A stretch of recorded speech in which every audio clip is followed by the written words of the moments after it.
So, let's just get this out of the way now. I have a lifelong history and am a fanboy of the original Paper Mario trilogy, for a wide variety of reasons. But most importantly, are personal reasons. Most people have played a Mario game at some point in their life. I naturally grew up with him, and I grew up playing Paper Mario games. I actually more watched my mom play the original Paper Mario 64 than play it myself, but I did play it for myself eventually. I was only 5 when the game first released, but no matter what would happen in the years to come, I was able to bond with her over this new world of paper. The Thousand Year Door, on the other hand, instantly became one of those childhood-defining games on its own merits. I probably played and beat the game a dozen different times, and even watched my mom play it because it was that good of a game to me. I never could get enough of it.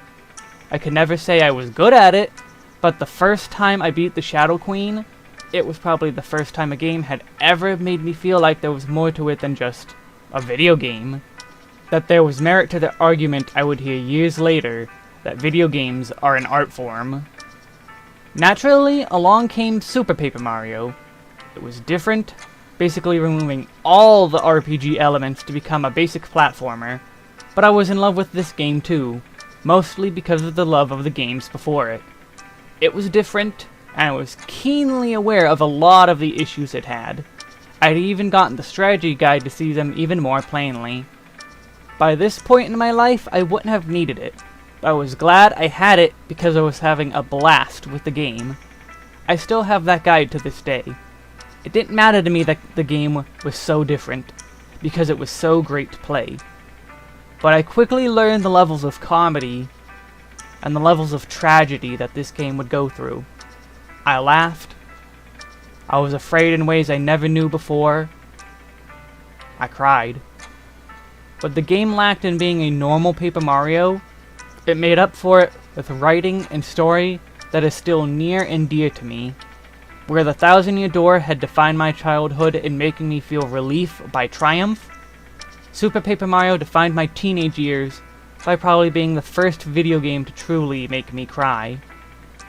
Of all the games that would come and go over my formative years, Paper Mario had managed to play a huge role in my life all 3 times. The future looked bright, and while it felt like they were done with the Paper Mario series after such a climactic finish to the trilogy, I was content. And I mean every one of the words I just said so far, with no hyperbole. So when I say Paper Mario is truly something special to me, it's not just as a video game, and why I was willing to try out any Paper Mario that would come my way in the future. Then came the day of Sticker Star. I played and beat it basically within a weekend. I hated it. I hated every minute.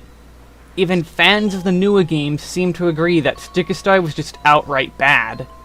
It almost completely tossed away writing and story for a generic cookie-cutter plot of Peach kidnapped, go save, like you'd see in a Mario Bros. Game. There was no nuance thanks to the presence of Peach sections in the other games. All the Toads were the same. Combat was literally pointless. You could lose items that were all but required because you had no idea they would be needed. And your one and only partner was annoying and completely unhelpful, even within the gameplay mechanic that existed to give you hints.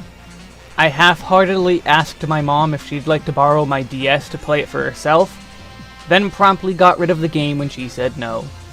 As a kid, I was allowed to sell my games to GameStop, so that's what I did with it. I got rid of a lot of games I wish I had kept while growing up. The Thousand Year Door and Super Paper Mario? I still own both of those to this day. 16 and 13 years later respectively, while Sticker Star didn't even last a week. I truly felt burnt. Color Splash? I never even bothered to play. Anyone remembers how it got leaked 2 weeks early? And how Origami King also got leaked? I can't find it anymore, but someone who had it downloaded noticed it was available to play and did a full playthrough of the leaked game, so I watched him instead. and had more fun listening to him than paying attention to what was essentially Sticker Star 2, but with a very tacked on EXP system that basically amounted to nothing. His YouTube channel was something with a C, I think? Chompy or something? No idea. If you know who I mean, tell me the name because I want to thank that dude for saving me 60 bucks. As if I'd have gotten the game anyway. But he probably got a takedown notice or something when Nintendo realized what had happened. A pity. But at least the feeling of being burnt wasn't quite as felt. But I was still upset that my childhood had become that. Now we come to the Origami King. I've been burnt twice before. 3 times if you count Paper Jam, which nobody seemed to like that game either. I can basically say with certainty, I'm going into this game expecting it to be bad. But I don't want that expectation. Most of what they showed has been extremely dull and heartbreaking. EXP is still gone, and battles seem pointless still as a result. And coins? Well, look at the nearly 20,000 coins they had in all of the trailers. They could have easily taken off a 0 from coins gained, and coins needed to buy stuff, and lost nothing. Areas seem just as bland as well, to the point I had a 10-minute rant about why the areas looked so bland. Link in the description if you feel like taking up more of your time. So why am I actually trying to give it a chance at all, and even doing a review on it? Like I said, I don't want to hate this game. I don't want to be so down about what was a trilogy that I'll never forget, and still have desire to play all the time, to a second trilogy of games that have almost no redeeming qualities. The 2 things they did show actually do make me have some small hope. The super dark beginning with Peach being controlled by Ollie is a huge tonal difference. It also gives our main partner actual stakes in the story besides, I need to fix things, like Kirsty and Huey were. Also, where did Luigi go after the intro? The other thing is the return of Bowser, who wasn't in the other 2 games. And no, he was not in the other 2 games. The final bosses were a sticker crown and a can of paint. Not Bowser. Either way, Bowser was the heart and soul of the Paper Mario series. 64 and Superstar Saga were the real beginning of Bowser being more than just the evil king of the Koopas. He's not in the entire game, obviously, but he, Kamek, and Bowser Jr. are featured prominently in Origami King trailers. The good dad and his son already seem to have their personality back, which gives me real hope for the writing and story, even if everything else seems barren and bad. Though I hear the music is by the composer of the Thousand Year Door? We'll see. And finally, at the end of this very long history lesson, before you try to say I'm adverse to them doing new things, take a look at my profile picture and my name. Resident Evil 5 is one of my favorite games of all time. I love it, but I also know it's a terrible Resident Evil game. Well, it is if you pretend 6 doesn't retroactively make 5 a masterpiece, but I can properly separate the idea of a good game from a good game within a specific series. Origami King can be a terrible Paper Mario game, but that doesn't mean it isn't going to be a good game and shatter all of my expectations. Also remember, I actually like Super Paper Mario, which went way off the track and is part of the original trilogy still. But as I write all of this, Origami King is downloading, I'm working on a Gunbreaker guide, and eating mac and cheese that is going to be thrown away if I don't because we made too much, and when I next add to this script, I'll have a huge document of notes that I'll be attempting to condense into something understandable. I've no idea how I'm going to end up formatting all of this review, but we'll find out together in a moment soon. Or you'll have read the chapter select by now and know before past me does. But here's my review / analysis of Paper Mario, the Origami King.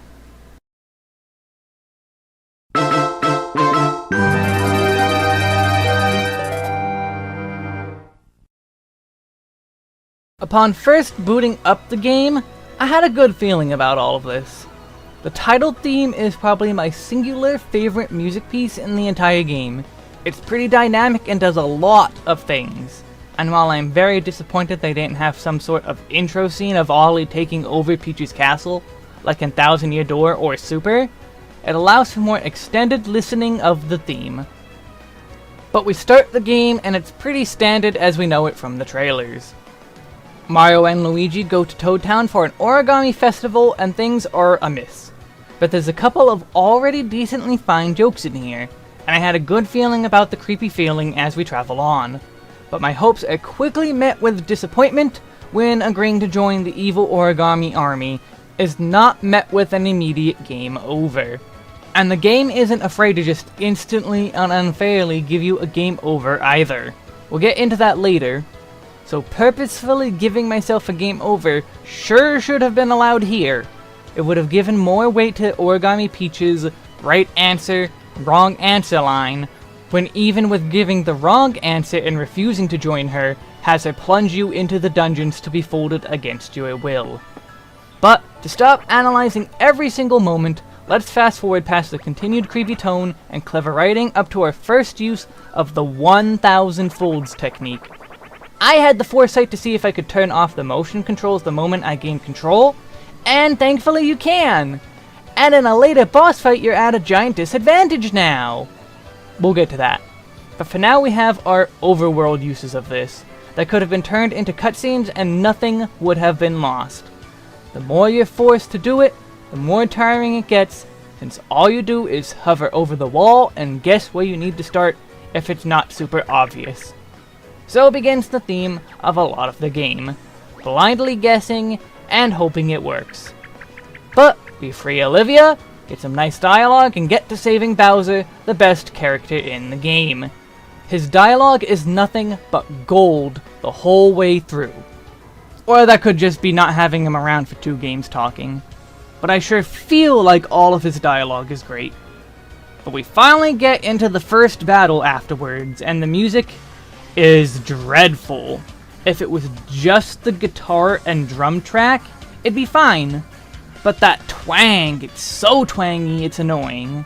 The thing that confused me most was they didn't introduce timed hits in the fight, but I assume that they made it impossible to fail this tutorial fight anyway, and just shows how weak Goombas are, even by comparison to the older games.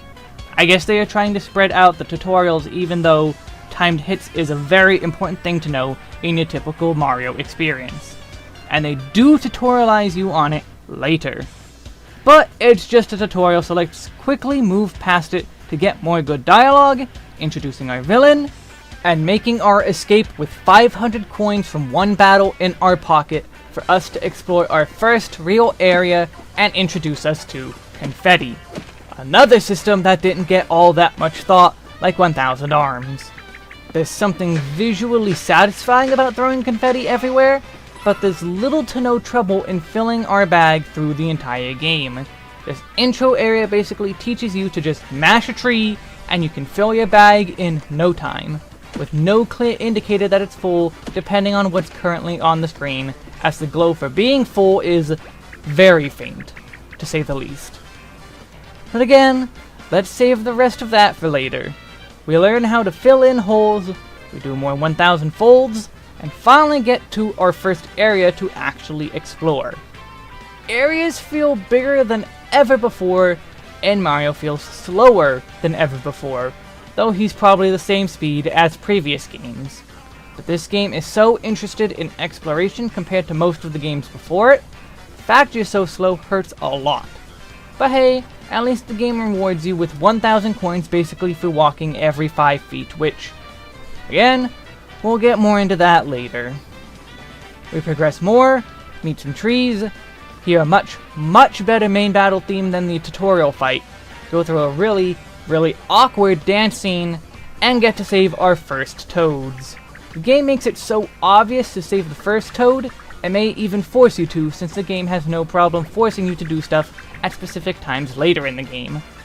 I've skipped over what's actually being said, but aside from the dance number, the writing of the game continually is funny, and Toads are no small part of this. There's so many damn Toads, and most of them have some kind of dialogue to them. There's Tobias Funke, Eric Andre, and the living embodiment of pathos, mood. I'm going to go into a lot of negatives here in this review, but I can't understate how I truly enjoy all of the writing.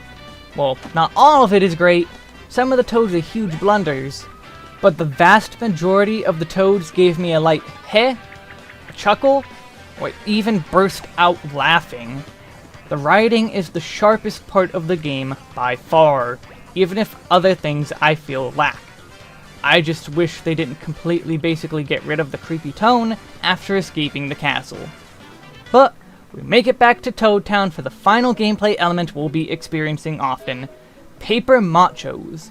I can see people not enjoying these guys, but honestly, I really enjoyed the Paper Macho enemies.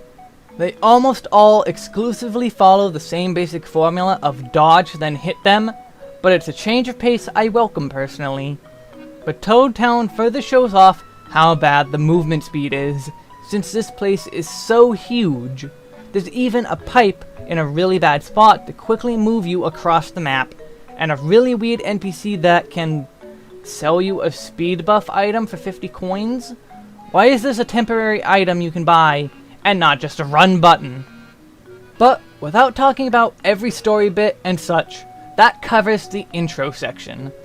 This intro introduced a lot of problems. Some of the list I'll be going into more detail on, and that list is as follows. The 1000 folds technique, hit or miss music, confetti as a whole, movement speed, coin count, weird dance numbers that the game is extremely obsessed with, and probably a few other things that I'm not going to mention. I hesitate to say battles are part of it yet, because even the other Paper Marios are basic as hell when you're only fighting Goombas. But again, we'll get into that. But now that we're through the intro and are into the game proper, I'm going to structure this all into more concrete sections. The writing kept me going, but there's a lot to say coming up that I had a problem with.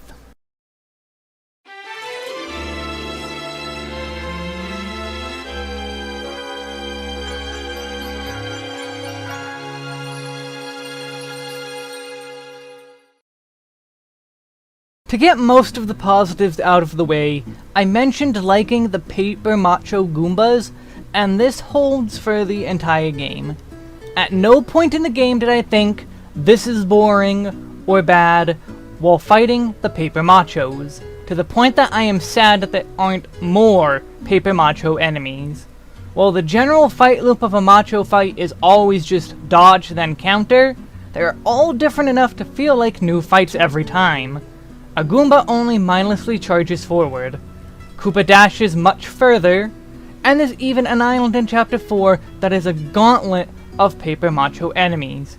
I struggled at points of it, but I thought it was a fun challenge, and is the high point of that chapter for me. And the high point of my coins. And that's not even to say how good the Macho bosses are. There's so few of them, and I wish there was one per chapter, or at least 5 or 6 total, since there's so many normal bosses. But I'll get into that later. Macho bosses don't feel like actual bosses, but they are way bigger and way longer fights than a normal Macho. I'd show footage, but I'd rather just show the normal ones, and if you still play the game for yourself, despite everything I'm about to say, you're in for a treat. At least that's how I feel. Now, satisfied with the praise I gave Paper Machos? Good, because that's as far as the praise goes. Battles are a giant and pointless chore. To me, the battle system just feels like it was not fully thought out at all. On paper, it's extremely simple. Enemies will be placed on the board in groups of 4. In any single assortment of enemies, you will need anywhere from 1 to 3 moves to perfectly line up all the enemies in a square of 4 enemies to attack with a hammer, or a straight line across the radius of the arena to use a jump on. Successfully completing the puzzle also makes it that you do 150% damage. After lining up the enemies, you choose your attacks, what you're attacking, and go. Pressing the action button when landing on an enemy during a jump will further boost the damage it does, and pressing the button when your hammer flashes brightest will power that up more. These are called action commands, and for the vast majority of the game, your action commands do not matter, because all of this falls apart the moment you solve the puzzle correctly. That 1.5 times multiplier on your damage ensures that, assuming you're using relevant equipment, everything is a one-shot kill with or without the action commands.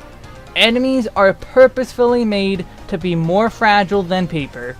HP values are kept consistently around the damage amount you'll likely have, since there's a leveling up system of sorts. You can upgrade your health by finding hearts in the world or from story progress. This also ups your base damage at points, which, only if you just completely ignored exploring, will your damage ever fall behind expectations.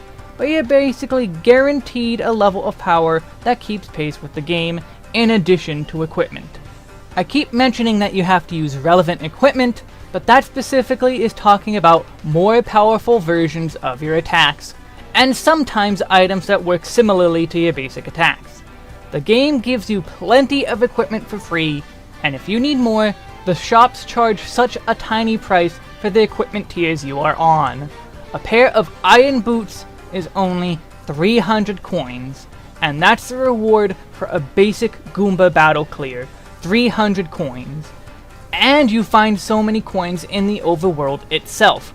300 coins is less than the cost of a basic mushroom in the old games.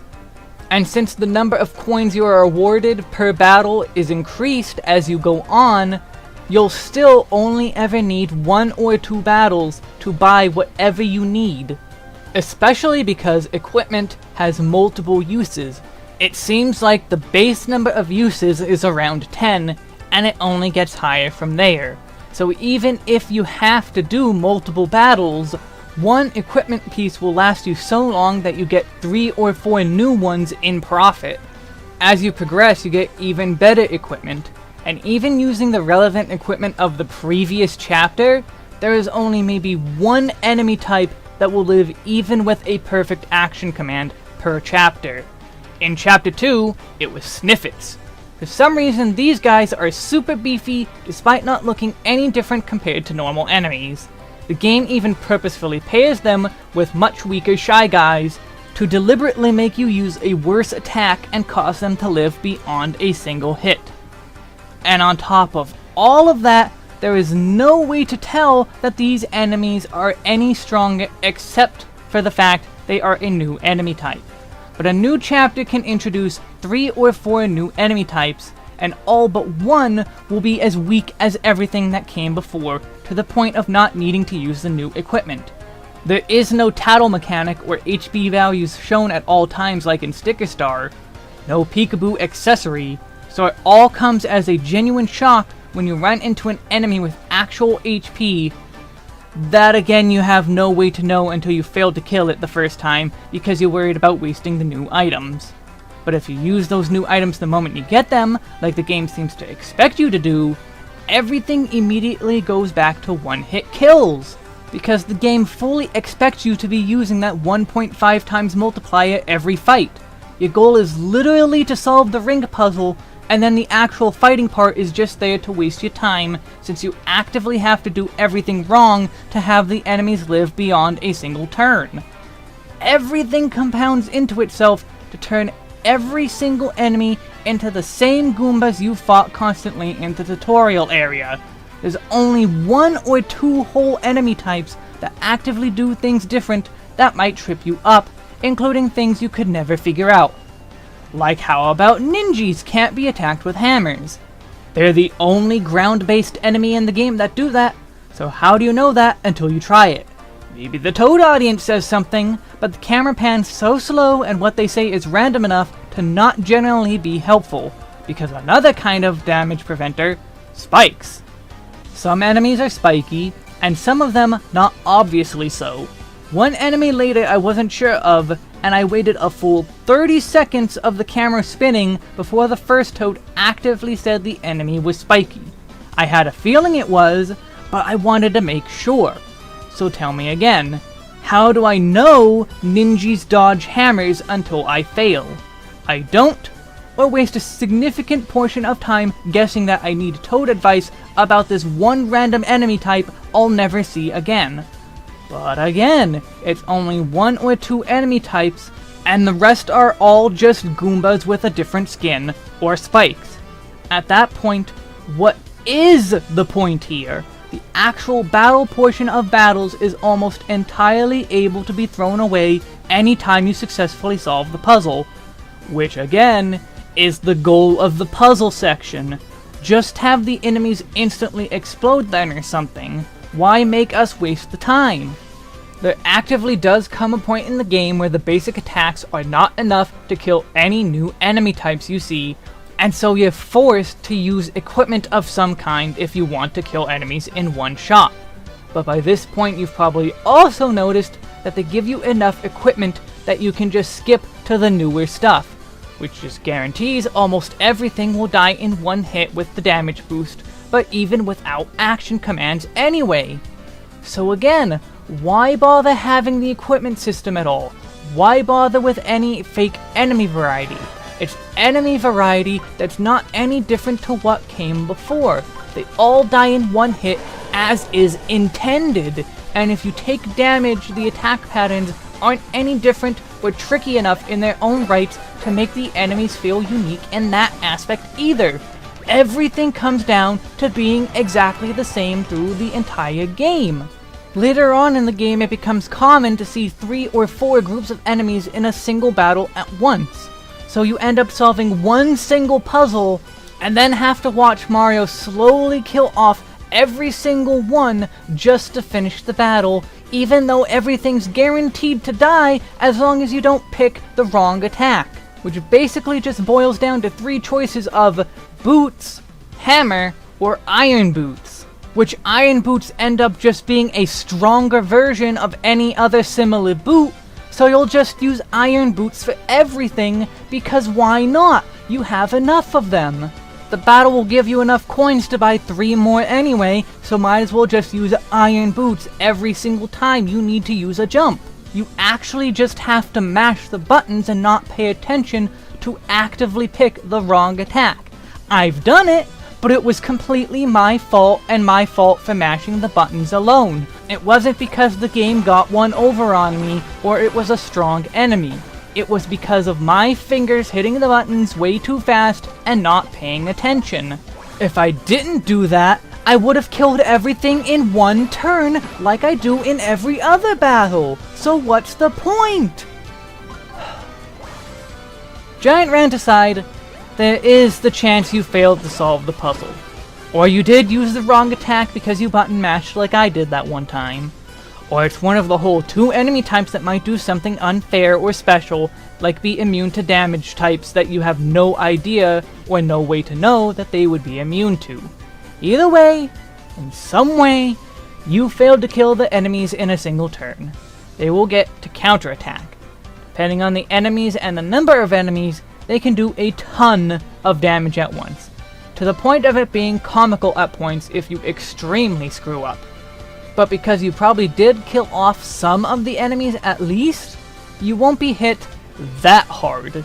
And even then, there's a defend command that is extremely generous in its timing, and 2 different accessories that also boost your defense and HP. Yes, there's even further equipment to buy to make you take even less damage on the odd chance you do take damage at all. Then after you take your damage, you just go back to the puzzle section. With less enemies to deal with, the puzzle is now even easier than it was before.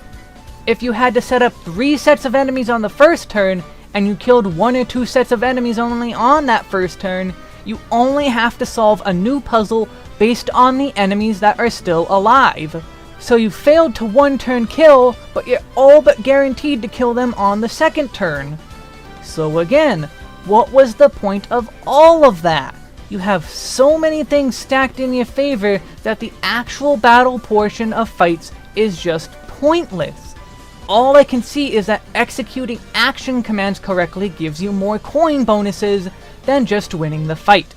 But it's like 10 or 20 per action command you execute correctly, when you already have so much and are winning hundreds maybe even thousands of coins by the endgame per fight.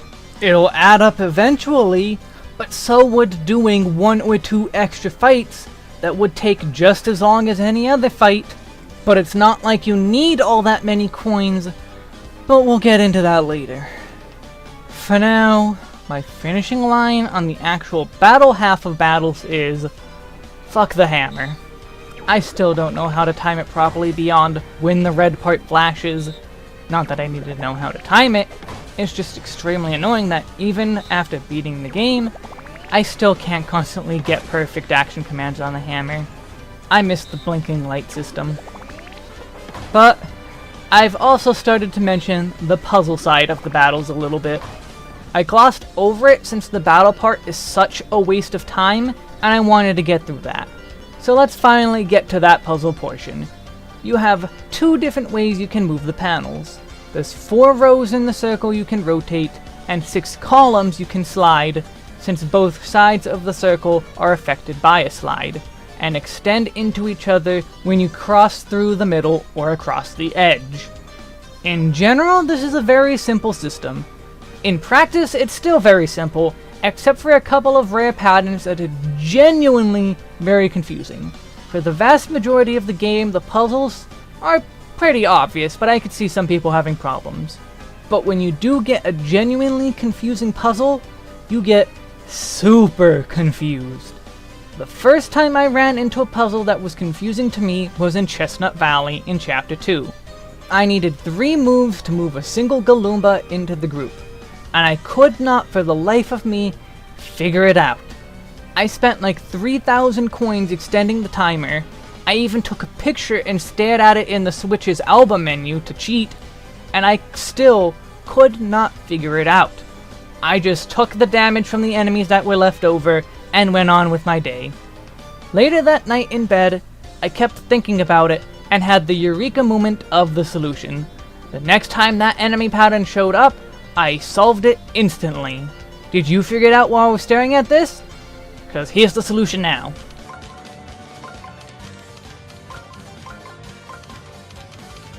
See? Super simple, but still capable of immense confusion. But I mentioned spending 3,000 coins on time. That is because you do have 2 things you can spend coins on in the middle of fights. The first is extra time. Every 10 coins is a second of time on your timer, up to a maximum of 999 coins at once, and you're able to throw coins at your timer over and over again, seemingly to no limit besides the tens of thousands of coins you have on you at the start of the fight. But when most of the battles are more obvious than they aren't, at least for me, it doesn't get used all that much. When it does, I end up using it multiple times in a row. The other thing to spend coins on mid-battle is Toad Cheering. I use this option a lot less than the time extender because I wanted to solve the puzzles myself. But as far as trying to win, this is the far better choice and far cheaper. The more money you throw out to the toads, and possibly the bigger the crowd, the more they do. They can heal you, do completely inconsequential damage to enemies, and even solve the puzzles for you. You can have them do 1 or 2 moves, and maybe even all 3 moves for the puzzles with 3 moves needed to solve them. Though, I can't confirm that, as I barely use Toads all that much, and almost entirely only in the last 2 chapters. But again, let's remember what the reward for battles is. Coins and confetti. Confetti can be found out of the nearest tree. Coins are so common, you barely need the coins from winning. Spending coins on time and toads just makes it easier to win without taking damage. To which there's plenty of free healing items everywhere from mushrooms to just restoring hearts littered everywhere. So why spend coins on these when the only reward is more coins? There's a lot of required battles, so there's that, okay. What about the rest of the battles? You get into an optional battle, why spend coins when your only reward is more coins? Just run away, something I personally only tried twice. One time succeeded no problem, and the other time failed, and nothing in the game told me the chances of why I failed, so I just never tried it again. It became a matter of I was doing battles just to get them out of my way. I could spend coins on toads to solve the puzzles I had issues on just to get it out of the way. I'd more than make up the cost of the toad help from just killing the enemies in one turn and getting a perfect fight. The entire system just ends up eating itself. You spend coins to make battles easier or have them solve themselves.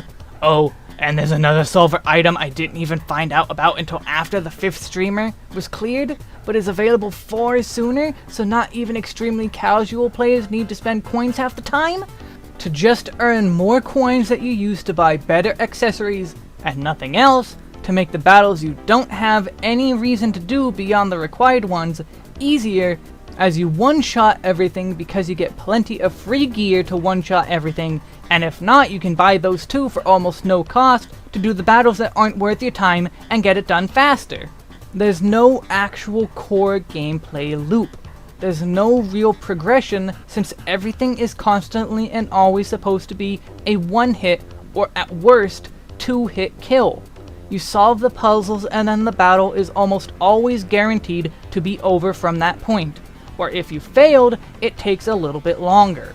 The only place any of this actually comes into any real amount of relevancy is in boss battles, which I'll talk about in a bit. There's just nothing here in normal battles. There's literally no point. You can buy better defense, health, and time extender accessories that again only come into play for boss battles or if you're really bad with most of the puzzle solutions. But there's so many things in place that if you're having issues, the game can solve it all for you. If you need help, there is a free solution, and toads don't cost that much, for especially how much you get for winning fights. All I can see is it wasting a casual player's time too. But the puzzle system, that's fine. I actually like it within a vacuum. And in a vacuum is actually what the game gives us. One of the early toads we can save is the runner of the training dojo. A place to train? In all aspects of the game. You'll have infinite practice command Goombas, a ring puzzle trainer, and a boss free fighting machine. This is a fantastic idea. I wish all of the Paper Marios had a place like this. Especially because of the block timing machine. Perfect block training in Thousand Year Door would be so strong, and so many more people would try Danger Mario strats, now that you can at least practice perfect blocks to stay in danger. But as I said, the main reason I bring this up is not how good it is for people to practice, which it really is. I bring it up entirely for the ring training game. I genuinely had fun doing all of the modes in this. No pressure of time in having to just interrupt my flow to throw 999 coins at the timer. I have 20,000 coins, so why not just throw money at the timer? But it interrupts my thinking while I try and parse this 4-dimensional space. Here in the trading room, meanwhile, I can just take my time and enjoy the puzzles for the puzzles. The only problem is it's a trading room, so the fun I can have here is extremely limited. But it is fun, but only when it's by itself. Connecting it to the battle system just ruins the fun of it. Make clearing the puzzle instant kill everything, since that's the intent anyway, and if you fail the puzzle, go back to the action command battles. And second turn puzzle solutions don't instant kill anymore. It would make solving the puzzle actually feel rewarding, and make them not take so much of our time just to kill the enemies one by one, even though they're all instant kill enemies anyway. Lean in harder on the puzzle mechanics for normal battles. Boss battles would still have to be their own thing, but normal battles could be improved so much if they just skipped all the pretense. Pretense that is outright proven when they continually use Goombas and Cheeps from the first chapters all the way up into the final chapter. One-shot kill enemies from the prologue are still one-shot enemies at the end of the game because they are the exact same enemies. The puzzles might be harder, but the enemies themselves are still just as weak as before. And this far into the game, we have so much equipment that we're not even going to bother just going back to our basic attack to kill the Goombas. We'll still use our strong stuff. They're not even pretending to be harder color swapped versions. It is literally the same Goombas from the beginning put in endgame areas. They stop pretending that they don't expect you to just one-shot everything. That fully is the expectation. Why else would they put enemies that are one-shots at the beginning in endgame areas that are still going to be one-shots while you have gained so much more power between hearts and equipment and anything else you could gain power from? It actually is just pretense to make it seem like battling is actually a thing. But it really isn't. And that's just disappointing. But I spoke of the boss battles a little bit, so we should talk about that part of the battle system now.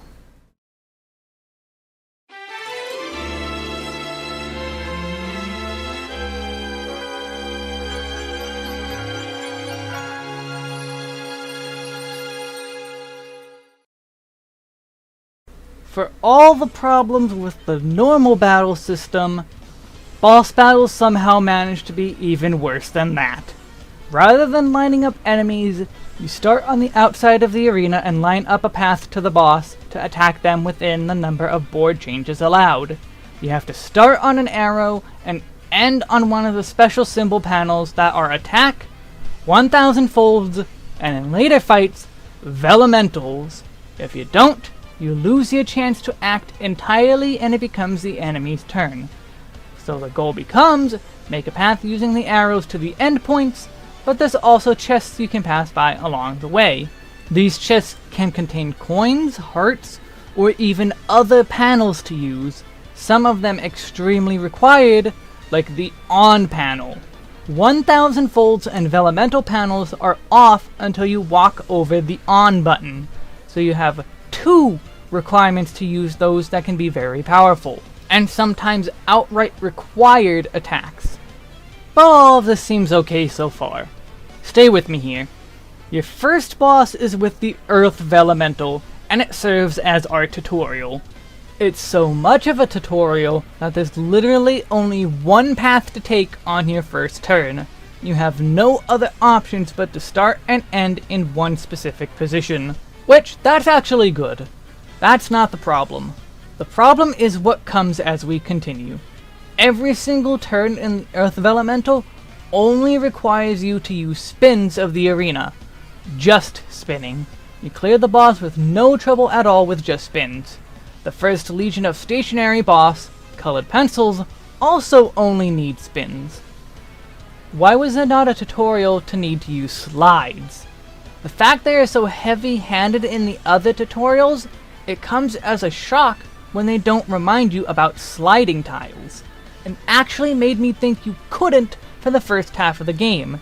It wasn't until Chapter 4 when a boss forces you to use slides for one of its mechanics that I realized that you could do it at all. And I've actually talked to a few people who had this exact same experience, and it would have been very useful to know in Chapter 3 that you could slide, as the Velemental of Chapter 3 is made way easier with sliding, and some of the puzzles of the Chapter 3 Legion of Stationary boss are actively impossible to get the intended solution without slides. And the key word here is the intended solution. Not only is it a keyword, it's a huge problem. The Earth Velemental teaches you that bosses are only vulnerable to certain attacks in certain positions. You can only use the hammer on this boss, and you have to be in front of its exposed limbs. So if you end your path between limbs, if the game even lets you do that on this boss, you can't hurt him at all.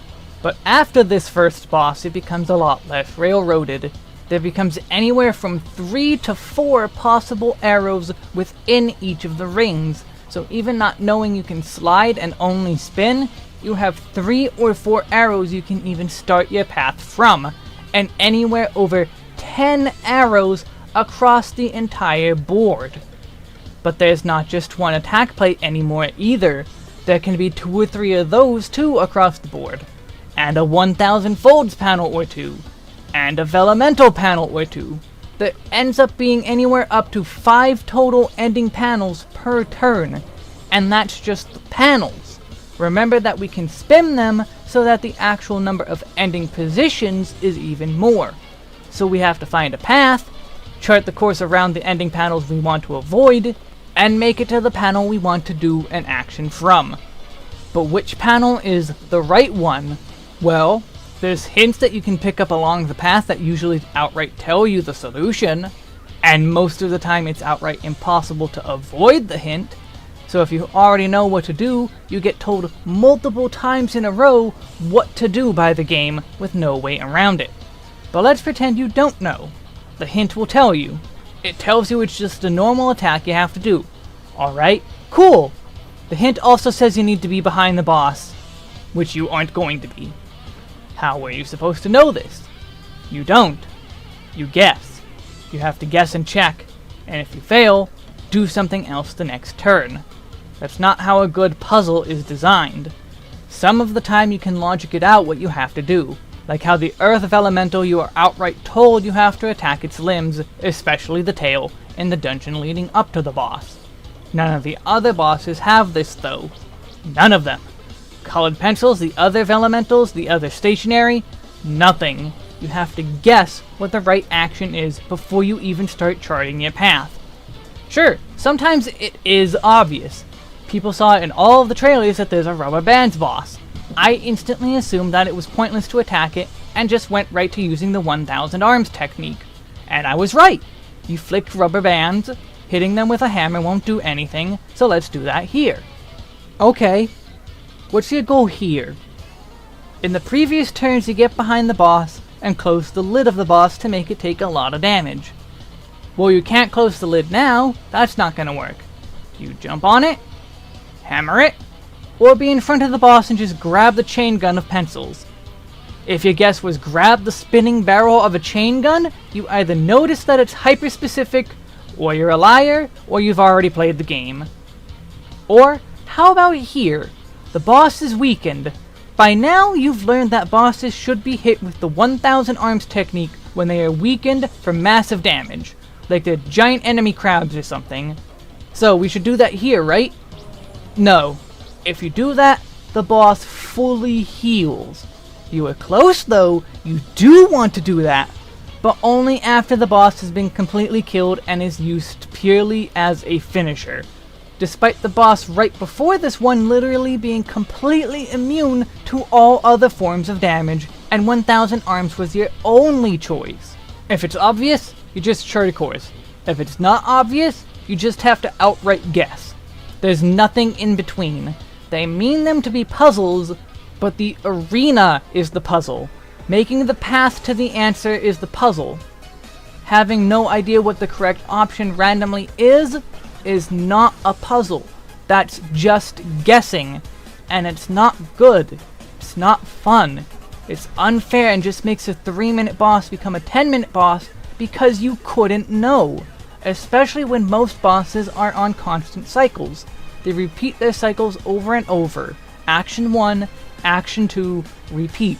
Sometimes it's just the same action over and over depending on the phase you're on. They only do one thing until you quote-unquote solve that phase, but it's just a guess of how you solve that phase. And often, the mechanics of the fight are pure unfair on their own. Like how I showed you that the Fire Elemental will just completely regenerate its entire health pool without any warning they will do it until after you try it and have it happen. And the mechanic of this boss literally is that it becomes impossible to not take damage after a while.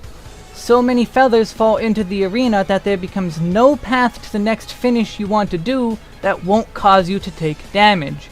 Even if you put it into the infinite loop, you still end up having to take damage at least once. And depending on your luck, it could be a lot of it. It's only when you know the solution that this becomes a 7 to 8 minute boss fight. Yes, 7 or 8 minutes when I know the exact puzzle solution.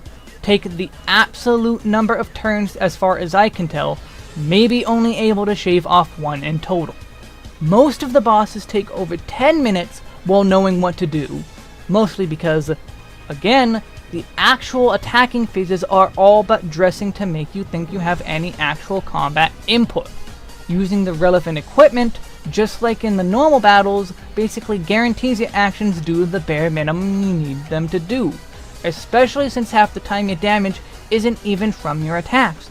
It's from the biggest problem of battles, like I mentioned, the 1000 folds panel. As I said, in the majority of these boss fights, 1000 folds lead to the vast majority of your damage. The first boss, it's up to around half of their health bar at least. Some bosses like Rubber Band, it's literally 100% of their health, and it's not consistent when you use it. Some bosses, it's only the first action you should take. Rubber Bands, it's the only action. Fire Elemental, the final action only. And almost all of them boil down to mindless button mashing with no real effort on your end, except for one. I mentioned much earlier that there is a place where motion controls being off will put you at a huge disadvantage. This is during Rubber Bands. The first 3 hits are all easy. Getting close, grab its hair with the 1000 folds, and pull back. Done. Then comes the second phase. It starts by taking 40 damage off of your health with no way to avoid it. This is the only time I died in a fight, by the way, because I thought 35 HP would be enough to do what I thought would be the finishing blow to the boss. But hey, 40 damage out of nowhere after negating it with a successful block? Fine, let's pretend that's fair. I had a 1-up mushroom, so I lived anyway, and went and beat the boss. The main problem is still that final 1000 arms. Your movement without motion controls is so slow, and the final hit is a game of tag basically. You're all but guaranteed to take at least one hit while trying to grab the boss. But if you use motion controls, you could just wildly flail the arms around, as motion controls typically allow you to do. It's still possible, but the boss genuinely feels like it was made for the motion controls, for a mechanic that's already entirely pointless on the gameplay aspect. It's not even really all that satisfying when you do it. I mean, yeah, it's nice to feel like, good, I'm that much closer to being completely done with that terrible boss, but it's not the 1000 folds itself that makes me satisfied. It doesn't slow the pace of the game down like overworld usages do, but it's just so forced. So at best, it's obvious what attack you need to perform. At its worst, it's a literal guess. The ring puzzles themselves are fine. Like I said, within a vacuum, solving ring puzzles is fine. But the surprising lack of hand-holding in the tutorial led to more than just me assuming you can literally just not slide at all. Actually, attacking bosses basically is pointless, even more than in normal fights, and at the end of the day, aside from the super unfair damage spike from Rubber Band, and one late game boss with an unfair one-hit kill attack, none of the bosses are at all that threatening. Even if the arena didn't constantly spam life hearts at you, you could just take a turn to eat one of your dozen mushrooms you found, or throw coins at the toad. They'll happily give you a heal as well. So even with it being an outright guess half the time, they don't have the balls to actually punish you for getting it wrong. There was no faith in their design. The only punishment you get is how long these take, and they're going to take long even when you do them right. Oh, and I forgot. The animations for using the 1000 folds and elementals is way too long, and just is there to waste your time. I just want to get back to exploring the areas, stop wasting my time, so yeah, I take that back. 1000 folds does slow the pace down.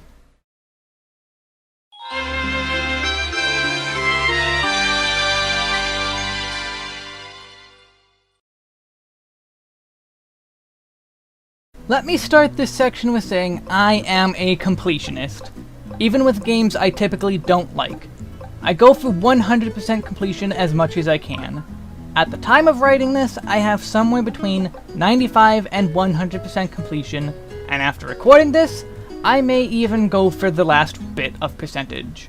But for right now, the footage here, cut off before getting to the final areas, proves how much completion I have. Toad Town is the first show of how big these areas can get, and how genuinely empty they also typically are. There are 4 things that these wide areas are filled with for area completion: toads, holes to fill with confetti, collectibles, and question mark blocks. There's also coins, but those aren't counted towards completion, and most of the completion objectives feed into your coins anyway. I'll go over each of these individually, but first I'm going to go over the general area exploration loop. When you first get into an area, you are almost guaranteed to be presented with at least 1 confetti hole, possibly a toad somewhere in your peripheral vision, and the immense size of the typical area made clear. But what also becomes clear is that you don't really need to explore unless you want to obtain a lot of stuff or are going for a high completion percentage, even if that isn't 100%. You can't walk 5 feet without something to collect. It is genuinely hard to do without purposefully ignoring stuff, not amassing a huge collection of stuff. Toads, holes, blocks, coins, and even collectibles are very often just thrown into your main path. It's harder to ignore than to just collect whatever it is. Sometimes there's secretly quest objectives too, and even sometimes are harder to get to than the collectibles. So unless you're specifically going for high clear rates, there's actively no reason to explore. Anything you could need, you'll have found enough of in the world to satisfy that need. Unless the pure act of exploration is what's satisfying you, I see no reason at all to explore beyond what the story forces on you. There's mini-games to play, but aside from the training dojo, they're all, without other exception, required to progress as well. Like, there's fishing, and multiple places to fish. But no reason to fish, though. The first time is required for the story, but after the first time, each fishing hole just has 1 collectible hiding within, and 1 toad. 1 of hundreds of toads. Even if you were paid in a small amount per fish, it would at least have a tiny use. But there's only 1 specific one that gives money, and that's just 100 coins for a rare spawn. There's no reason to do any fishing beyond that. There's life up parts to find, but as I said, there's only 2 places I genuinely felt were threatening: Rubber Band and a 1-hit kill that no amount of HP will save you from. And a lot of the hearts are obvious or just obtained from even finding toads. Even then, the accessories you buy are probably enough for the full game. I also mentioned more HP means more base power, but again, let's go back to equipment. Powerful equipment means already dead enemies. There's no special items or badges to find. Everything you can find as an item can be bought instead. In the first 3 games, there were unique items you could only find in the world. They could be useful for side quests, or cooking, or just the item itself. Here it's just the item, and the thought ends there. There's nothing like Whacka's Bump that was super powerful for a large part of the game, but limited. Or the golden leaf and creepy steeple that's hidden, but has its own unique uses. It's all coins, mushrooms, and attack items you find in the shops anyway for extremely cheap. So even the rewards that are different aren't rewards. Chapter 4 is the worst offender of all of this. They try and pull a Wind Waker, but for as much as people say the sailing in that is unsatisfying, this is even worse. In Wind Waker, there was something to find in every single square. An island to explore with its own minigame, or heart piece, or puzzle, or for progress. Almost every island was different too, except for the dice islands and the fairy fountains. There was almost always a different puzzle, with some minor overlap. Here in Chapter 4, there was only 3 islands I can remember anything unique happening on, and there's 11 islands. So the vast majority of the islands I either forgot about, or were so similar there's nothing to talk about with them. Well, I guess one looks like Dr. Wily's next castle, and another pretends to give you a special hammer that you can buy in bulk an hour after obtaining it. But that's just stretching it of being memorable. 2 of those unique islands, meanwhile, are main story required. Heart Island with its little bush puzzle I liked, Diamond Island with even more Zelda wannabe elements, and the Battle Island where you fight a gauntlet of paper macho enemies. And this is where I get this section's title from. I love Wind Waker. I love exploring the Great Sea even with the King of Red Lion's super slow speed. And yet with such a lack of anything to do within this giant ocean, the depths of exploration the game has to offer is that of a puddle. So at the end, all I can do is just collect to fill up those percentages. And that's what I did. Let's go over each of them now. Since of the collectible things, the first you come into contact to is holes to fill, let's go over those first. I went over a little bit in the intro, but collecting confetti is easy, but also a huge pain. You can fill up your bag extremely easily just by smacking a single tree over and over. If you get into a battle, you're rewarded with confetti in addition to all the coins you get. Spending your confetti just means you have to smack the next tree you see once or twice and get full again. The annoying part is collection size. It quickly becomes obvious that your confetti collection range is extremely small to the point of comedy. You do actually need a lot of confetti to fill your bag, to the point of the intro showing it off as busy work. Spotting the confetti isn't enough. You have to basically run over it to collect it, which it's enough to need to run into coins when they spawn. We don't need to grab confetti too. And they know it's a problem because there's an actual accessory you can buy specifically to solve this problem. It's like they were struggling to come up with a 6th general accessory and they said, hey, let's just make the confetti collection range awful and make the normal collection range an accessory. Great idea! This isn't some small issue either. Confetti plays a huge part in the game for both general progression and for 100% completion. You'll be collecting tons of this stuff from the environment and after battles for the whole game. You'll fit in a lot of optional pieces for coins and toads in progress, and need to soak up a bunch more confetti afterwards, since there's a big hole that will take up half or more of the confetti in your bag. And those types of holes are often required, so you're forced into a constant loop of spending confetti and running in circles to collect more of it if you don't use the accessory. That, once you buy an hour into the game, you'll never take off. So what was the point of this then? At least they made the one smart decision with this in that you only lose confetti from your collection if you actively fill in holes, but what was the point? There is only one point in the game they actively starve you for confetti to use the mechanic for more than just, hey, there's holes, and that's the first Legion of Stationary area. They force you to run out of confetti just to enter their mini-dungeon, and they give you confetti to continue deeper. Problem is, it's a linear dungeon, so that it's not even like you're exploring for keys like a Zelda dungeon. Then after you kill a Legion boss and break the streamer, your confetti bag size increases, further removing the point to the confetti limit. Anytime you stock up to even more than you could ever need unless going to 100%, which again, there's confetti everywhere, which just puts you back into running in circles without the accessory or moving like 2 feet with it on.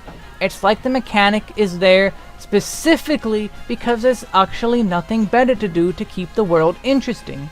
Like you wouldn't spend enough time in the game if you didn't stop to throw confetti every 5 feet and then run in a circle to recollect confetti. Once again, it's a system that just cannibalizes itself. There's confetti everywhere, but your base collection range is so tiny.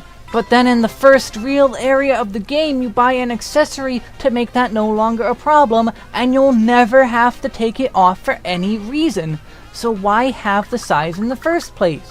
Why even have confetti in the first place when it's basically impossible to run out? Even if you don't purposefully collect it out of every tree you see, you'll accidentally get into a battle and just fill up your bag that way. Even if you didn't intend to get in the fight, you'll still fight the enemy, still get coins, and still get confetti, and still end up with a full bag of confetti with no effort expended at all. It's not a key, it's not a special currency, it's just a waste of your time. There's no reason to have it here. If it's not forced for progress, it's just for coins or leads into one of the other 3 collectibles. Let's next get into toads. All 400 of them. Yes, 400 toads. That alone says why you will find more toads than you could ever need just by progressing the story. I'd say, even with completely ignoring every optional toad, you come close to rescuing a full 100 toads, a fourth of the toads just by playing the main story, if not actually more. There's so many littering every inch of the overworld until the final 2 chapters where they completely stop having toads to save. There is 1 in all of Chapter 5, despite there clearly being Ollie's influence affecting the area, and in Peach's castle of all places, there are 0 toads to save. When you walk into the Chapter 4 stationary dungeon, you're at 399 if you did completion. This is one of several reasons why I felt like the end game was completely rushed. These guys at least have more effects than just 1. Depending on which toads you save, you might open up a shop, the training dojo, get a heart, or just get coins before they're put into your audience, which is the big use. I'm not quite sure what count of toads does since, as I said, I didn't use them much, but even if I did, we're dealing with literally 400 toads here. If I were to take a guess without looking at a wiki or data mining, 50, 100, 200, and 300 would be the breakpoints for any tangible improvements to the toads. It makes sense to me, but I won't go into my methodology besides that it probably limits how much toads can do no matter how many coins you throw at them. Or maybe it lowers the cost to hit each tier of rewards or something. I don't know. But I'm not here to argue breakpoints or whether that's good or bad. My issue is 400 toads. 400. This is overkill. There's actually characters you save in Chapter 5, and those could have been toads instead. Like, it makes sense in context of why they aren't, but when you have such a huge number of toads and 2 full chapters of the game with 0 toads, it just feels like a huge disconnect. You could cut out half of the toads in the game and lose nothing, and still end with the max audience cap of the 1,000-year door. There's dozens of time in the game where they have 3 or 4 toads all just sitting together, or get freed at the exact same time. You even free 40 toads at once from finishing Chapter 3. Like, come on, are you even trying to pretend to make toads worth collecting?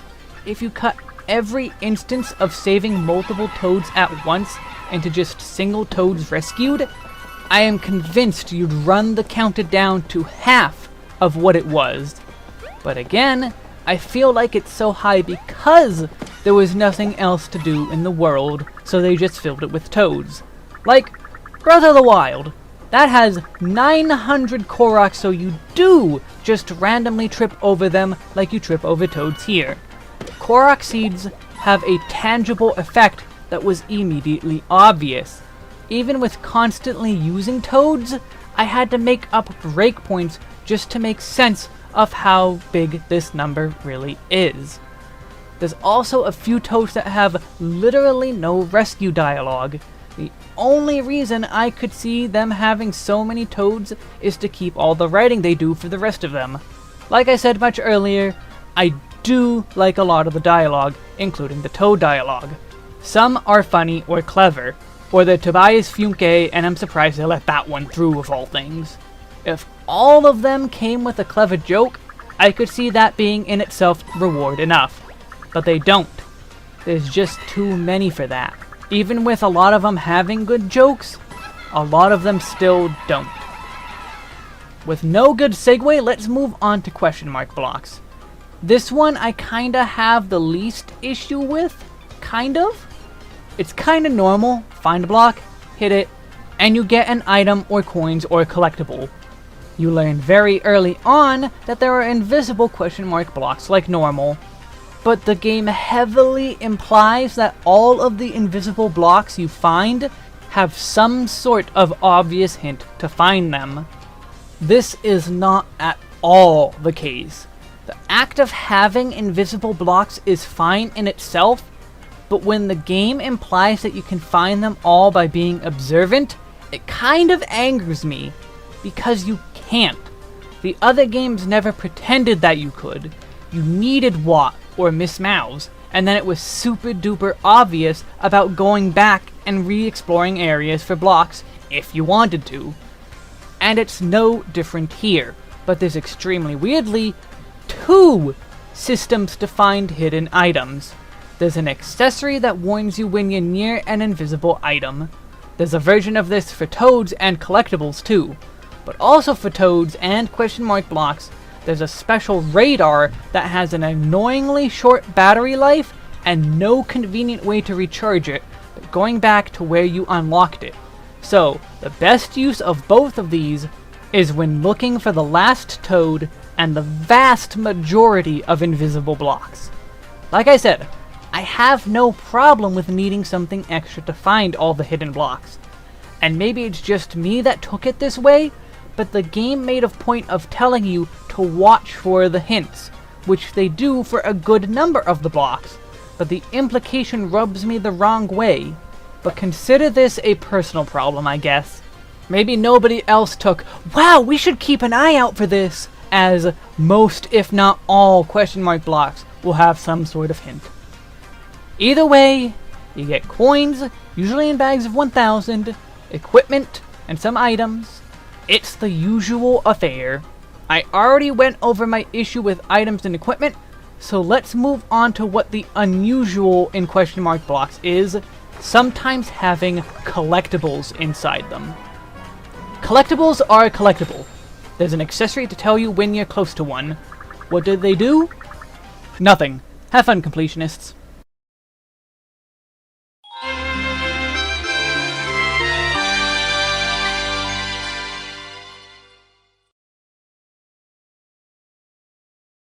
The thing that everyone, and I mean everyone, noticed when they saw the trailers for the game, you drown in coins. There are so many coins, and the trailers had anywhere up to like 17,000 of them. Endless coins, and nothing to spend them on. Now, I'm sure I just blasphemed to a lot of people, but again, stay with me. I named a bunch of stuff you can buy. Toads and time in battle, accessories and weapons, and collectibles. Collectibles are where you will spend most of your coins if you play for completion, because if I didn't buy any of the collectibles, I would have never needed to worry about coins. Ever. By the time I finished Toad Town, I already had over 10,000 coins. By the first time I could buy an accessory, the confetti one, I had 18,000 coins, which, as I said, was the confetti collection improvement accessory, which should be just the default range, so that's 4,000 coins I shouldn't have to spend for something that's basically never going to come off. Later, the first real batch of accessories is 7,000 coins in total, which includes a timer, a health up, and a defense up. Then, after the first boss, I bought a collectible for 2,400 coins. So, in total there, that's 13,400 coins spent. Sounds like a lot, right? I finished Chapter 1 with 20,000 coins. So from buying everything the chapter had to offer, I still had 20,000 coins left over. Got to Shogun Studios, bought the Royalty Pass for 10,000, bought the accessories there I could, including the Cherry Blossom Confetti that has no actual effect and the collectible there for more than 12,000 coins.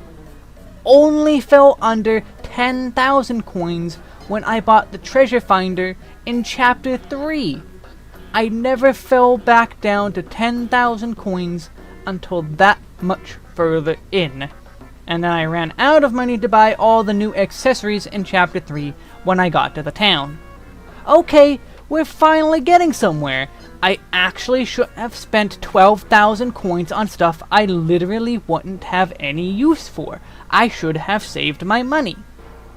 By the end of Chapter 3, I bought the 2 accessories I passed up, and the collectible for 20,000 in the shop, and this includes throwing probably 20,000 coins at time extensions through the game so far. All the way up through Chapter 3, I have had the money to spare to buy not just the items every player will buy, no matter who they are because they want to progress, but the worthless collectibles too, for way too much money, and still had some to spare. And then finally, Chapter 4 happened. I bought the 2 new accessories at Dr. Wily's Island, then went exploring and found the Macho Battle Island, and won 36,000 coins, which would be enough to complete the entire rest of the game with no need to care about coins. You're expected to explore this ocean, so finding this island is extremely likely. So you are very much expected to get rich even if you don't do the full set of fights. And if you find the other Toad who owns the mansion in town, he just throws like 20,000 coins at you.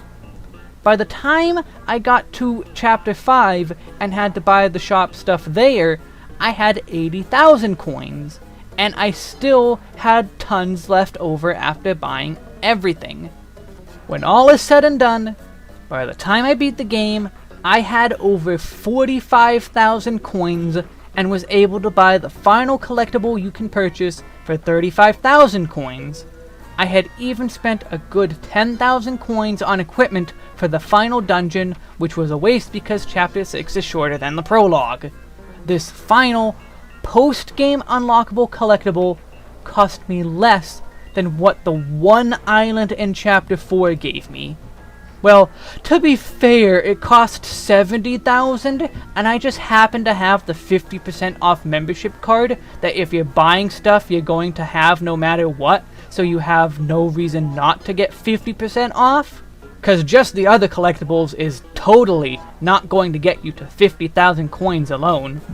It actually does. There's basically no way to not have the 50% off card if you've been going for completion.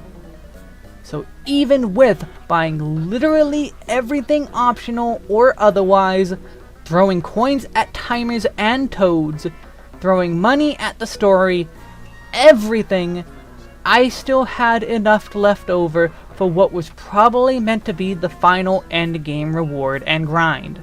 I could have skipped so many battles, so many coins in the overworld, so much, and still have been able to buy it all. So what does that say for players who don't go out of their way for 100%, who ignore spending 50,000 coins on collectibles that do nothing for them? Even the most casual player who gets nickel and dimed with throwing money at toads and buying time for battles more often than I did, or taking lots of damage and still failing the puzzles and needing to use and buy extra items, I do not see what people were saying before the game came out with there being something to buy with coins. There are so many coins, so many ways to earn them, and so few ways to spend them in any tangible way.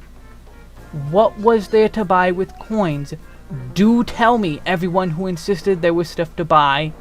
I had to go for 100% to even have trouble at any single point in the game with coins. Your average player will explore, will find lots of coins, and will certainly spend them too, but how much do you actually have to be spending to not keep up with the tons and tons and tons of coins the game just throws at you? What am I missing here that people were so insistent that there's stuff to buy? I genuinely just don't get it. I really don't. I didn't grind. I just played the game, and this is just how things went. I had so much money and just threw it at stuff I did or didn't want, and I still ended up having more to spare than I would have ever needed. There is nothing to buy with how many coins you get, and I genuinely have no idea how these people were so insistent that there actually is stuff to buy, despite how many coins you have.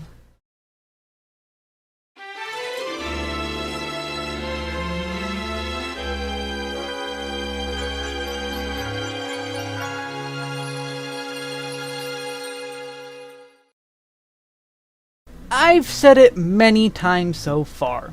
I genuinely love the writing of this game. It's the one part of the game I can't say anything bad about. Unless you count the really weird dance bits as writing, then okay, there's my negative. People tend to go all, "Oh, Nintendo, stop trying to be memers," whenever they make jokes that are memey at all in nature. But when one of the first toads of the game is Tobias Funke, the furthest joke I could ever expect them to make out of nowhere, the consistency in the level of ridiculousness makes me unable to be angry about it. Further, Olivia is actually a likable character. Kirsty was the most unsufferable thing. Huey was boring from what I remember of watching of the playthrough, but remember I never actually played it.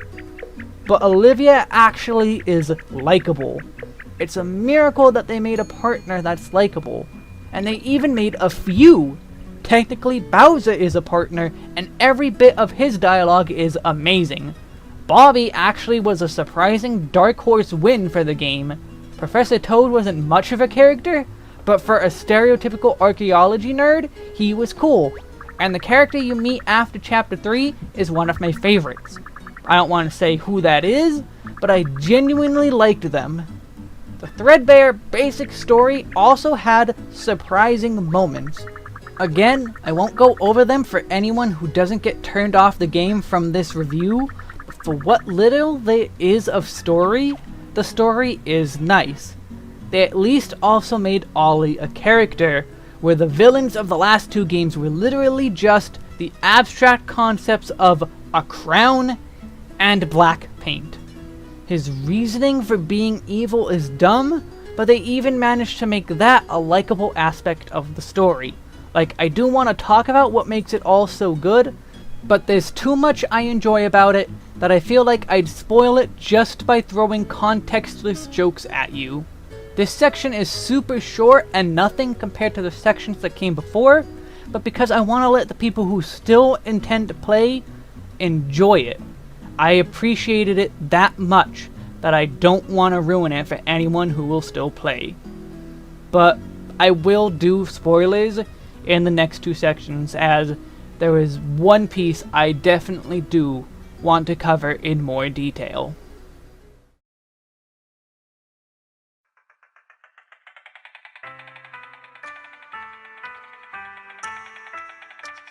This is going to be your only warning for the next two sections. In this section, I'm going to cover the real surprise of this game, Bobby, and in the next section will all be about the endgame final two chapters. Skip to the timestamps on screen if you want to avoid spoilers, but to sum up my feelings in a non-spoilery way, all of the people who were saying Bobby is actually a good character were surprisingly not lying, and I gush about him here. The endgame, meanwhile, is super terrible and falls flat on its face, even more than the game before it. Okay, good? Your last warning before I get to Bobby. Here I go. After Chapter 1, you're forced to take a skylift to Chapter 2, the Autumn Mountains. In this lift is an amnesiac called Bob-omb, because all Bob-ombs are called Bob-omb in this game, We miss you, Bobbery!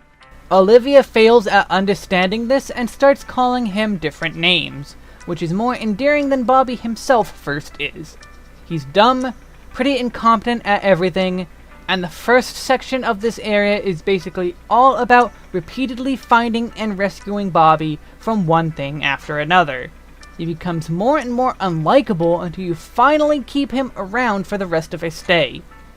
After dealing with the terrible boss that is the water elemental, things start to take a turn with him. He starts becoming more likable as you continue on. It helps that you go through an entire amusement park with the guy. This is probably generally my favorite chapter, but that's neither here nor there.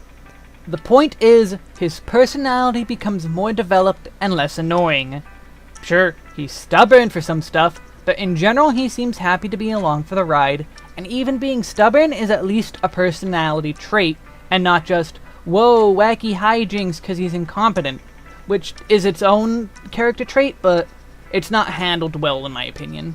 Either way, you get to have some fun with him through the amusement park. And then you finally get to finish Chapter 2, and Bobby finally regains his memories. You expect him to tell you about his past, but he doesn't get around to it as you head off for the third streamer. It's then that Ollie shows up to stop you. He blocks your way with a giant boulder, and in the process, crushes Olivia.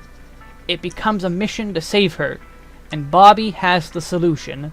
So you leave Olivia for now, and make way for the sea.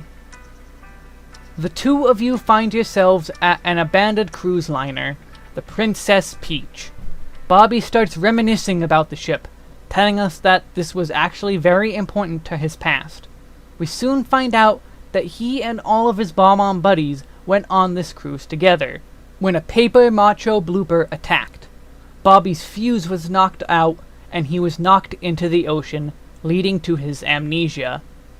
You kill the blooper that attacked the boat originally, and save the crew of the ship. All of the passengers were lost at sea, so what happened to all of Bobby's friends is unknown. They could still be out there, you just have to find them. But with what we came to the boat for, we go back to Olivia. We had started liking Bobby while exploring the amusement park, learned about his past in this trip, and learned to like him more through all of this. He's actually beginning to grow on you. He's actually a character despite being a generic Bomb-On. He is starting to become a friend. And then begins his monologue. He thanks Mario and Olivia for becoming his friends. He thanks you for giving him the chance to be of help to someone in need, and explains his plan. He has the fuse of an old best friend left over. A friend who is no longer around because he blew up. And that's his plan now. Before Mario even realizes what's going on, it's too late. Bobby has lit the fuse. He rushes at the boulder and explodes. He is gone. You rescue Olivia, and she realizes what has happened. She rushes off, decimated. You go after her, finding yourself in the home of Megamoles. They are completely oblivious to what has happened. I lied at the beginning though. My favorite track is not the title theme. It's this one. The track is aptly called Sad Olivia. There's only one instrument. There's long periods of silence, and you're left to just think for yourself. Just as I was beginning to like him, it hits me all at once. I came in expecting Bobby to be as generic as his name was. Even with the name, Bobby was pretty generic. But he became something of his own. And then he was gone. Well and truly gone. I later learned that if you return to Shogun Studios and take a photo in the photo studio, Bobby will still appear in the photo. There's two possibilities that this brings up. The first is that Bobby returned to the park after giving us one last bit of advice to help cheer Olivia up, staying where he made so many new memories with his new best friends. Whenever we return to the park, he hangs out with us, even if they'll never realize he is there. maybe even finally going through the ninja course with us. The second is that he never leaves us. He is with us every moment of our journey, all the way up to the end.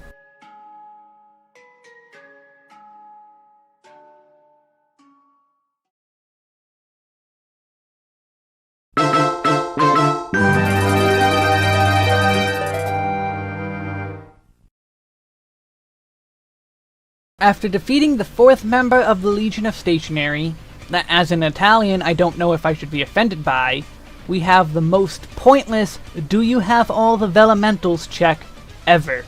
It takes like 3 minutes of just watching Olivia transform and do a thing so you can hit a button at each corner. And that's with skipping the cutscenes. There was a lot of speculation before the game came out that this was some sort of open world game, because of Chapter 4 being part of the trailers. Perhaps at one time, people weren't wrong.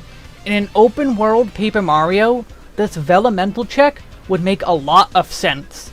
But in the game as it is, you can't even make it this far without having all the Velementals. Or maybe I'm overthinking, and there's some game-breaking sequence break they found and then never bothered to fix, and this was their solution. But we finally make it to Paradise, to Shangri Spa. As I mentioned, there is a whole 1 Toad to save in the satellite base for the Toad research team, acting as one of the 2 fast travel systems of the game, which is a good thing to include for how the game is set up. But anyone else we save from this point on is a minion of Bowser's, since his castle fell in the Shangri Spa. But there's tons of Toads around, and Origami is clearly an issue here, as there's enemies all over. So that's 2 things in a row that make me feel like the game was super rushed. A weak 4th chapter and tiny as hell dungeon to finish it with some weird time waster, and literally 0 Toads to save in this area filled with Toads. But through the events of this chapter, we get to hang out with Bowser Jr., who is a treat on the level of his dad, and Kamek. No, not Cammy. They even make fun of the fact that they got rid of Kammy Koopa. Fuck you, Nintendo. The forced fights are generally a waste of time. They introduce Football Charlies in one fight, use them for 1 or 2 more fights at most, then toss out that enemy type for good. They also have a fight with like 30 Goombas. Yes, Goombas. Prologue enemies in the 5th chapter, like I said before. Okay, game. Like I said, they drop all the pretense, even though you still have to actually kill the enemies yourself with jumps and hammer swings. But after way too long of a start, we get to our first dungeon of the chapter, the Forest, which while this game wasn't all too interested in game over traps before, having only 1 I found up to now, has a good 5 of them in a row. We start with the introduction of a joke that follows rules of 3s. We get a split path that Olivia and Kamek guess the correct direction for. Olivia picks the wrong direction all 3 times, and Kamek is always right. The problem comes after the 2nd time. You do some forced battles and platforming, and out comes a killer chain chomp. Any interaction with this chomp is an instant game over. There's a hole in the branches you cross that you can fall into. It's easy to jump over, but I can guarantee without doing it myself that if you fall down those branches, it's an instant game over. Because right after is a 3-way path that Bowser Jr. also takes part in. Now, I've been picking the wrong choices on purpose. The first time I wasn't sure which was right or wrong, but I knew afterwards Olivia was not going to be a good tell when she was wrong the first time. So I went down the Bowser Jr. path first, and got a game over via chain chomp. Now, it's not punishing at all because there's a save right before it, and there's no reason not to save every time you can, but I just know that there's at least 1 person who ignored the block and died that way, and had to redo the entire forest section up to that point over again. Then, I took the Olivia path and got another game over. Okay, fine. Saw it coming that time at least. Then finally went the right way and still game overed. I guess maybe I grazed the walls or took a corner too slow, because the correct path you still get attacked by the chain chomp, but this time you get the chance to run away, and then it catches up to you and kills you anyway. But okay, that one was my fault. But I only game overed 6 times total through the whole game. The first was the River Rapids section in Chapter 2. The second was purposefully accepting the game over in Chapter 3 to the lamp minigame. And the next 3 were these 3. So in reality, I only game overed thrice through the whole game, where I actively sought out to be game overed on every other time. So this being the second time total actively annoyed me more than it normally would have, on top of the fact that they chose now of all times for them to just randomly start throwing out game overs like candy. Especially since there are 3 Chain Chomp's chase sections. But we finally get through the forest, good dialogue rewarding us, and have one more objective before we get to the main event. The forest itself was fine in size to me, but then we get to this very tiny wind tunnel area, once again making me feel like this last part was rushed. The forest was short, but then this part is even shorter. Getting to the forest was probably the halfway point for the chapter. It's that short. Maybe they were trying to make up for Chapter 4 being so big? I guess, but that doesn't make sense to me personally. But either way, the minigame at the end of all of this is fine. It's a weird placement, but I liked it enough. I thought the sudden death mode was kinda messed up, and the actual question I expect most people would mess up, assuming it's the same for everyone. It's kinda surprising, but I'll leave it at that. Finally, we can head into Bowser's Castle for a Sumo Brother boss fight. The only boss in the game that actually feels like a boss. The ad phase of the boss is kind of annoying to deal with, but there's actually a fight here. I feel like I actually have to perform my action commands even with the best items. He's still not all that threatening in general, but at least it feels like a boss. There's a back and forth. This is the only time it does anything like this. It still takes forever for how much action actually happens, but it's a boss. They can make a good boss that actually feels like you're fighting something, and it makes the rest of the game look even worse by comparison. I don't even really like this boss all that much, but it's such a step in the right direction of making a fun boss that actually makes you do something that I can't help but enjoy it in at least some small way. But we finally get to Bowser's Castle, and again, it's clearly rushed. Bowser's Castle has always been this huge, epic finale area in basically every Mario game after the first few. The invasion scene is really fun, but then we have to visit Kamek's room and get introduced to 2 new enemy types, of which they only ever appear here. The tall shadow dudes do nothing from what I can tell, but when you make it back to the main foyer, we get the most unique enemy in these paper dolls that, spinning the arena, will fold and unfold them. This fight is the only time you are forced to do this. There were some paper dolls in the previous room, but I avoided them. But this forced fight here is the first and last time you will see them after clearing the final streamer. Why didn't they come back for the final area? Why are they only here? Who knows? Except it's probably because the game was rushed at some point. Like, I feel weird being all like, oh, cut content, but I really don't know what else to think about this.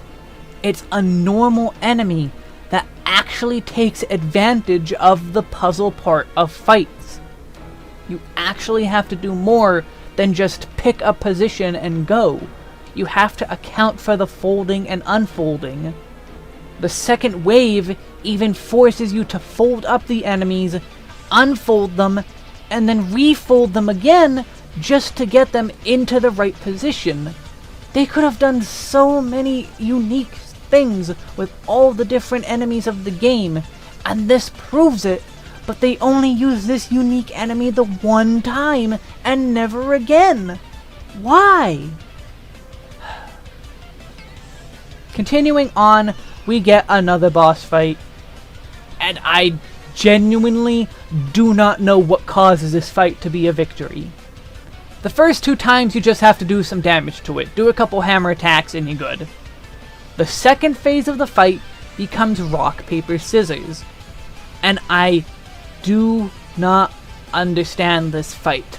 Like, you could see the hand is using rock. It's curled up, it's making a rock symbol. When you get to the Rochambeau part, it does paper. Okay, why was it looking like a rock? Is it because I mistimed my button press to do the action command for rock, paper, scissors? It didn't give me any real feedback. The game says to press the button when it says scissors, but you're actually supposed to do it afterwards. So is it because I mistimed the press and that's why it changed what it was doing? And it was supposed to do rock only if I did it successfully? Because every single time I felt like I pressed the button at the same exact time, and it changed, or it didn't change, or I even lost, and I just don't get it. Even in the refight, because I refought all the bosses in the training room, I didn't have it do the wrong thing anytime. I won both rounds of rock, paper, scissors, but I hit the button at the same time as before. There was nothing different that I did as far as I could tell. There was no real feedback, and I just did not get it. Like, if it's supposed to be a test of observation, it would have worked if I could tell why I was failing it. Why was my observation failing? It's clearly doing rock, it's clearly doing scissors, but the result is different than what I saw. I don't know, but... At the boss room, we have the final Paper Macho fight, followed by the final streamer fight.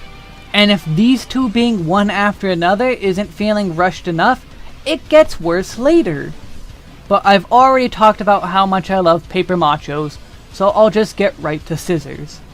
The only boss in the game with an instant kill attack. I had no idea it was an instant kill attack, because the game outright tells you, you can't block this, but I hit the block button by pure reflex, and jumped over the attack. I had to read it online after this, that this move kills you instantly. I can imagine this unfairly killing a bunch of players who didn't even try to block, because the game outright tells you you can't. And then afterwards, it's basically impossible to lose. This is a case of what to do becomes extremely obvious. Freeze the boss, 1000 folds, repeat, dead boss. But it's finally time to save Bowser and get the best dialogue in the game, and head to take out Ollie. We finished Chapter 5 in probably less time than it took for all of Chapter 1. A short chapter is fine if it actually feels warranted, but the final streamer being this short? No, it doesn't feel right, even with Chapter 4 being so long. But let's get to Chapter 6 and Ollie. The minigame on the way is pretty fun, and flying on one of Bowser's giant airships is a neat set piece. I think the only minigame I actually hated was the boat game in Chapter 2. But here we are, we've finished that, and we are at the shortest chapter of the game. After beating the final boss, you get a shortcut out of the dungeon. So why is this so short? I bought a ton of equipment at the Shangri-La shops to prepare for a gauntlet, only to get like 3 required battles. The final legion of stationery just randomly is shoved in here too. right before the final boss. This dungeon is so tiny, so why is there a non-final boss here? The Shadow Palace was huge and had 2 in the middle, and puzzles and stuff. This place has nothing. It starts, and then it ends. The only good thing I can give it is that it does that really cool thing games sometimes do, where dungeon music continues uninterrupted into and out of battles, and it's actually one of the best music tracks in the game. But this is also why I am convinced that the end was rushed after some mid-development shift. Weird end to the 4th chapter, short 5th chapter, and even shorter final, culminating in the easiest final boss that you will beat in no time. There's no new boss tactics, no clever new mechanics, it's Vellumental refights. But you only fight 2 of them. You fight 2 of the 4 Vellumentals at random, and they only take 1 hit each to beat. You counter with the proper Vellumental, then 1000 folds, done. That's it. Do it twice and you beat the final boss. They finally give motivation to why Ollie did all of this, why he's taking over, and then he doesn't even have a proper fight. Become a secret 5th Vellumental or something, but no. It's 2 random choices, and then 2 mini-games. It's such a waste. It falls on its face so hard. The mini-games after aren't fun enough to be worth it. The first is pretty good. It's a Bowser vs. Ollie fight of Paper Sumo that actually uses 1000 folds in a way that's fun, but then the final phase happens. The final phase, it's one last puzzle. You have to unshuffle the magic circle while being constantly interrupted with quick time events to dodge. The puzzle is so easy when you actually have 5 seconds to look at it, but you get interrupted enough that it's hard to concentrate. And the fact that I knew that this was going to actually be the final phase. There wouldn't be a final boss, and it spoiled the ending for me. If this last chapter had just stuck the landing, I would have come out of this game thinking that it was okay, probably still not worth it, but this completely shallow, unfulfilling ending battle dropped the game to a full bad in my eyes.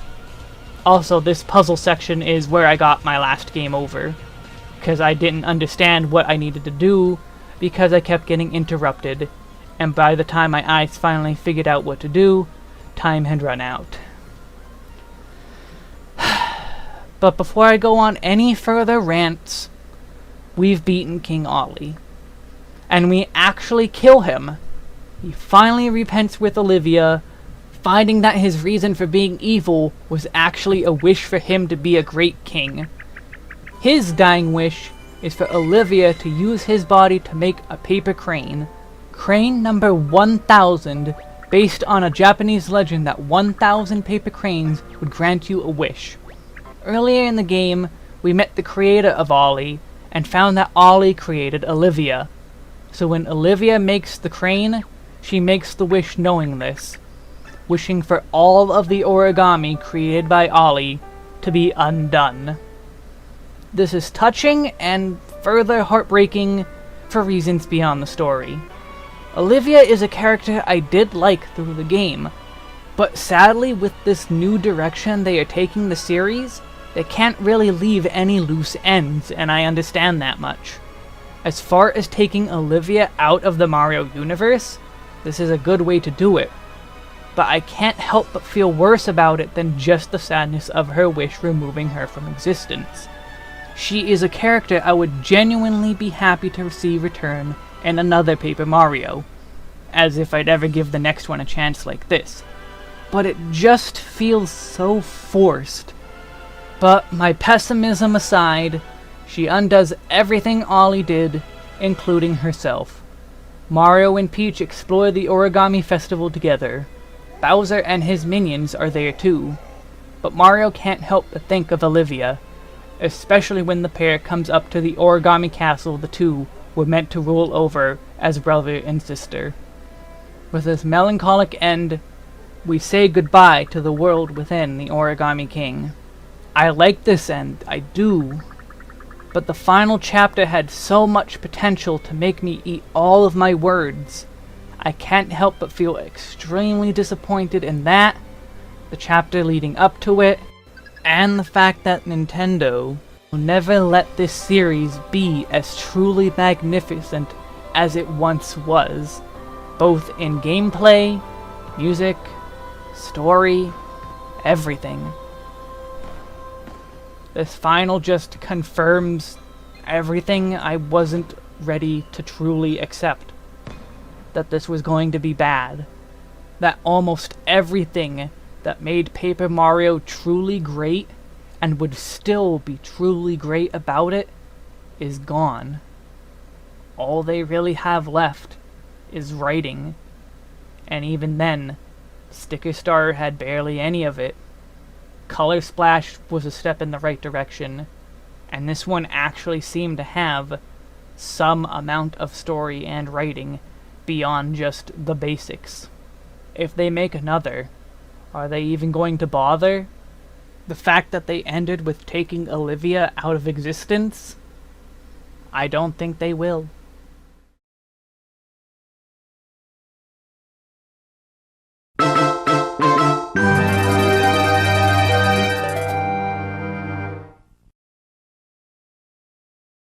As I said in the last section, but will repeat here for anyone who skipped, I think this game is outright bad. The battle system is a waste of time with nothing to spend battle rewards on. Bosses are almost all completely bad and never put up any fight. Exploration is pointless and slow. The only things the game truly got right are most of the minigames, the puzzle mechanics within a vacuum while not attached to the fights, most of the music, and the vast majority of the writing. There's so many more topics I could go over, but this script is already up to 20 full pages. And if you've watched this far, you know how long of a video that became. I could talk in detail about the minigames, the world design beyond exploration, the visual design, music in detail, but this far in, if you stuck around this long, I thank you, but I don't want to take any more of your time. I've read over all of this so many times to try and condense and make it less rambly, but I just can't. I even added stuff as I was recording the voice lines. I want to leave in all of these points, and if I went any further, you'd be here just about all day. Let me leave you with the following. I truly feel happy for everyone who is completely happy with their purchase, but I cannot be. I was willing to be open to this gameplay style if they did it right, but they just didn't. There's a soul somewhere in here, but it lies with the writing staff. They did their absolute best with the direction they were given. Their best turned what is actually supposed to be a generic Bomb-Omb into a great partner, hundreds of toads with at least half of them having funny jokes, and made a paper-thin story actually compelling. But it's not enough to overcome everything else. There's just so much going against the game. Even without the Paper Mario label on this, it's just lacking in almost every other aspect. And that's just upsetting when there's clearly a ton of potential left on the cutting room floor. Everyone who skipped this because it's still not gonna be a classic Paper Mario, I don't blame you, and I think you're completely in the right. You did the right move in skipping this game entirely. I almost wish I did too. Again, thank you if you stuck around all the way through this monstrosity of a video. I didn't expect it would get this big even when I finished the game, but I had a lot to say on the main parts of the game that ended up causing the game to be a pain to play all the way through. I was hopeful, and I shouldn't have been. But take care, and may the power of Anna Nidhogg's lay waste to your enemies.